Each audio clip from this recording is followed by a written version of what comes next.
Beralih ke informasi lain, Panglima TNI Jenderal TNI Agus Subianto meninjau kesiapan upacara gelar pasukan operasional dan kehormatan militer di Batu Jajar, Jawa Barat. Peninjauan sebagai rangkaian finalisasi persiapan kegiatan yang akan melibatkan pasukan dalam jumlah besar.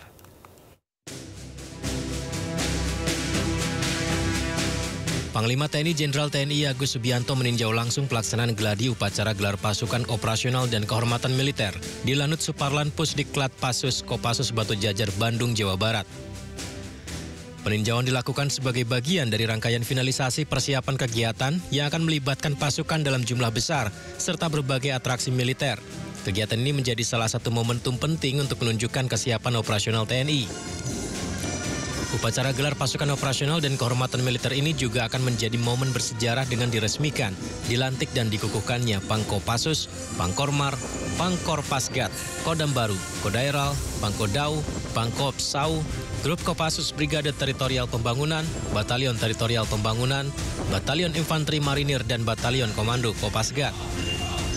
Melalui gelar pasukan ini, TNI tidak hanya menunjukkan kesiapan operasional dan profesionalisme prajurit, tetapi juga menegaskan komitmennya sebagai garda terdepan dalam menjaga kedaulatan serta kehormatan bangsa dengan mengusung semangat prima, profesional, responsif, integratif, modern, dan adaptif. TNI siap tampil maksimal demi memberikan yang terbaik untuk negara, bangsa, dan rakyat Indonesia. Menjelang upacara kehormatan militer di Bandung, Jawa Barat minggu lusa, penerbang tempur TNI Angkatan Udara menggelar latihan manuver di Lanut Halim Perdana Kusuma, Jakarta pagi tadi, pemirsa. Pesawat tempur yang dilibatkan terdiri dari F-16 dan T-50 Golden Eagle.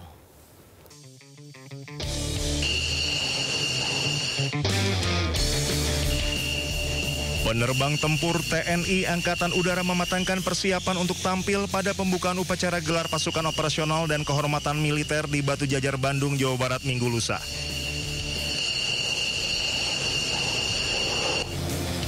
Beberapa metode latihan yang sedang dijalani yakni manuver terbang atau flypast untuk mengiringi pembukaan upacara. Selain itu, penerbang tempur juga akan menampilkan manuver terbang pada akhir upacara sebagai penutup rangkaian defile pasukan.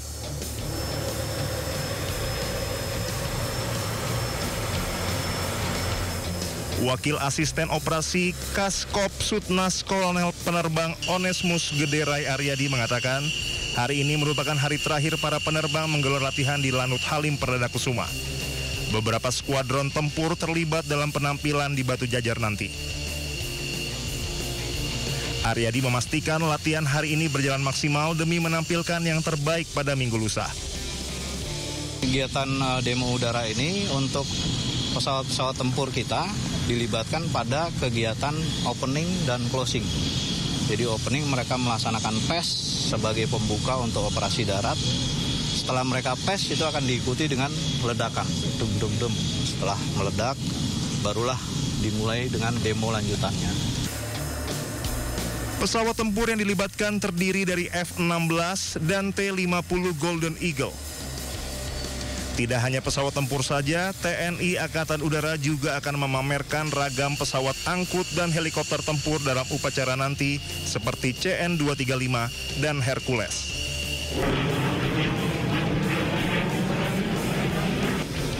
Dari Jakarta, Naura Syafiqah, Seto Pratomo, Anyus melaporkan.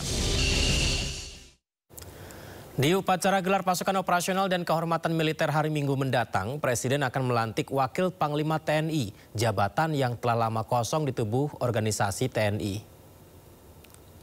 Melansir Sindonews.com, mengutip pernyataan Kapuspen TNI Majen TNI Christomay Sianturi, Wakil Panglima TNI akan dilantik pada Minggu 10 Agustus di Batu Jajar, Bandung Barat, bertepatan dengan upacara gelar pasukan operasional dan kehormatan militer.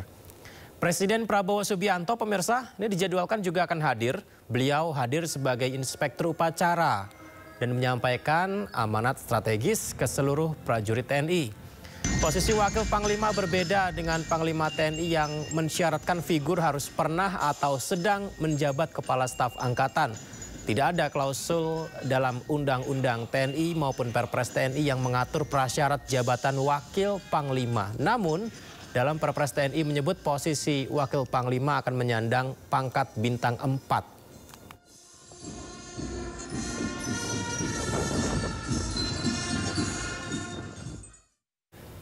Kita lihat struktur organisasi TNI yang memiliki bagian-bagian tersendiri termasuk di Markas Besar TNI. Berikut ini.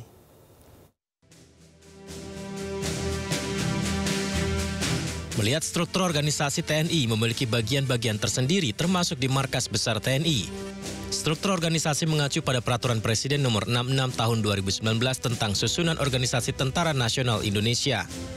Unsur pimpinan terdiri dari Panglima TNI dan Wakil Panglima TNI. Unsur pembantu pimpinan terdiri dari staf umum TNI, Inspektorat Jenderal TNI, staf ahli Panglima, staf kebijakan strategis dan perencanaan umum TNI, staf intelijen TNI, staf operasi TNI, staf personalia, staf logistik, staf teritorial, staf komunikasi dan elektronika. Ada juga unsur pelayanan, Badan Pelaksana Pusat, Komando Utama Operasi atau Kotama Ops. Pemirsa, calon pasukan pengibar bendera pusaka atau Paskibraka 2025 menggelar latihan perdana di Pusdiklat Wiladatika Cibubur, Jakarta Timur. Puluhan capaska dari berbagai provinsi di Indonesia ini terlihat antusias mengikuti setiap arahan dari pelatih mereka.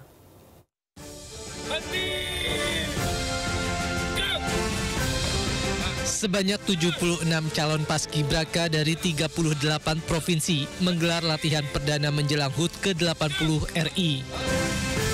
Latihan digelar di lapangan Pusdiklat Wiladatika Cibubur, Jakarta Timur bersama TNI Polri. Latihan ini menjadi momentum awal bagi para calon paskibraka nasional untuk saling mengenal, membangun kekompakan sekaligus mematangkan kesiapan fisik dan mental jelang upacara 17 Agustus di Istana Merdeka.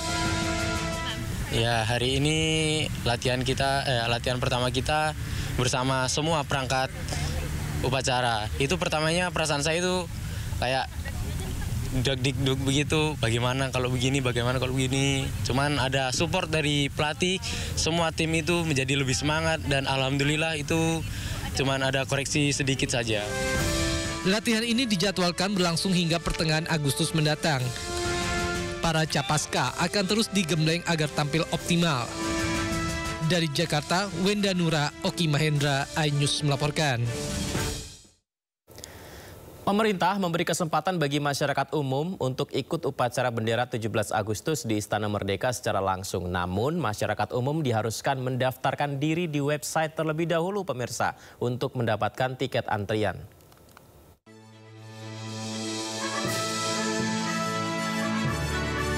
Presiden Prabowo Subianto memberikan kesempatan bagi masyarakat umum untuk menghadiri upacara hari ulang tahun ke-80 kemerdekaan Republik Indonesia di Istana Kepresidenan Jakarta. Namun, masyarakat harus mendaftarkan diri terlebih dahulu melalui situs pandang.istanapresiden.go.id. Untuk mengikuti proses pendaftaran, calon undangan harus melengkapi syarat, seperti mengisi data diri lengkap dan email aktif, mengunggah foto KTP, serta mengunggah swafoto bersama KTP. Jika proses itu berhasil, calon undangan akan menerima konfirmasi melalui email yang telah didaftarkan. Mekanisme ini diterapkan untuk memastikan keamanan data sekaligus menghindari pemalsuan identitas. Antusiasme masyarakat terlihat sejak hari pertama pendaftaran dibuka, yakni Senin 4 Agustus 2025 pukul 11.45 waktu Indonesia Barat. Dalam waktu setengah jam, lebih dari 26.000 pengguna mengakses situs resmi Istana untuk memperebutkan kuota terbatas untuk mengikuti upacara hari ulang tahun ke-80 kemerdekaan Republik Indonesia di Istana Kepresidenan Jakarta. Pendaftar berasal dari berbagai wilayah Indonesia. Peminat terbesar berasal dari Jakarta, disusul Jawa Barat, dan juga Banten. Atas tingginya animo masyarakat, Istana memberikan kuota tambahan bagi masyarakat untuk mengikuti upacara di Istana. Dari Jakarta, tim liputan iNews melaporkan.